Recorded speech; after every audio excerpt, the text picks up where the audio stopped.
तेजपुर में पारिवारिक कलह का भयानक रूप देखने को मिला है।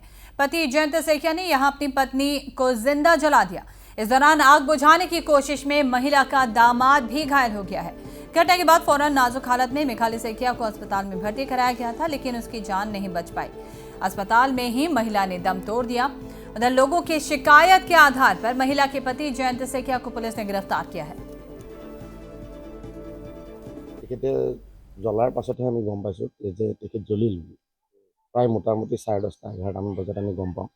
আমি গৈ পেলাই সুখদা হস্পিটেলত চাওঁ, দেখোঁ বডিটো 90% জ্বলিছে বুলি ডক্টৰে কোৱা মতে। আৰু যিমানখিনি চিকিৎসা পাব লাগিছিলে সিমানখিনি চিকিৎসা কোনো পধ্যে পোৱা নাই। আৰু 2 নম্বৰতে কথা হ'ল কি, আমাক ন্যায় লাগে। আৰু হিমন্ত বিশ্ব শৰ্মাৰ ছাৰলৈকো মই অনুৰোধ জনাইছোঁ, তেনেকুৱা অত্যাচাৰী জীৱ থাকিব নালাগে পৃথিৱীত। আগতেও মাৰপিট কৰিছিলে, বহুতবাৰে মাৰপিট কৰে। আমি জ্বলাৰ পিছত গম পাইছোঁ, গম পাই হুদকৈ গৈছোঁ। এই মুহূৰ্তত তেখেতক নিলে হস্পিটেলত নিছে বুলি গম পাইছোঁ। তাৰপিছত জোঁৱায়েকটোৰ মানে এনেকুৱা মুখত আৰু হাতত জ্বলিছিল, সেইখিনিও তেখেতকো এম্বুলেঞ্চ দি নিয়া হৈছে। ছোৱালীজনী এতিয়া মৃত্যুৰ লগত যুঁজি আছে। উচিত শাস্তি পাব লাগে, দুখীয়া যোনে নহওক।